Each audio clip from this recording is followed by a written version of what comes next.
No, because this is fundamental to understanding evolution. And if you don't understand this, you don't understand evolution. And if you don't understand evolution, you don't really understand biology, if I'm honest. So let's talk about variation and mutations as well, because variation is really, really important. Variation comes about from sexual reproduction. Let me know in the comments what type of cell division introduces variation.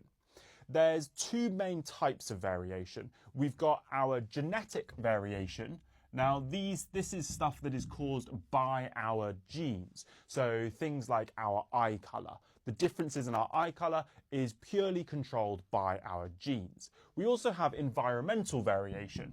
Now, environmental variation is things that happen to us from our environment. So, for example, if I had a scar, that scar is not caused by my genes, it is caused by my environment. Environmental variation is not passed on to the next generation.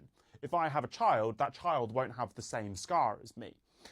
But most things are actually a kind of a combination of both.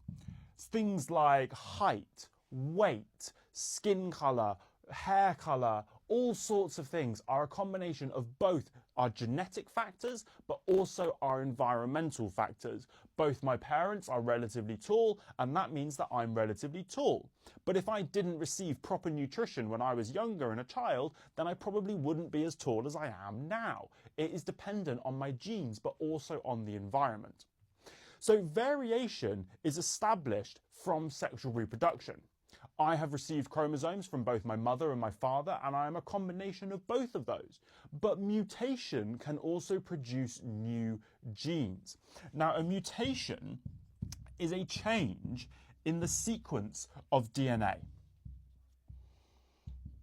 And when the sequence of the DNA is changed, this produces a new gene. Or we could say a new version of a gene, a allele. And when that new allele is produced, that is going to produce a new protein, which is then going to produce a new characteristic. And maybe that mutation produces an advantageous trait. And that advantageous trait means that that organism, that individual, is more likely to survive and reproduce, and therefore pass on that allele to the next generation, meaning the frequency of that allele starts to increase. And now we're starting to talk about evolution and natural selection. Make sure you give this video a follow so that you don't miss anything from your GCSEs being explained.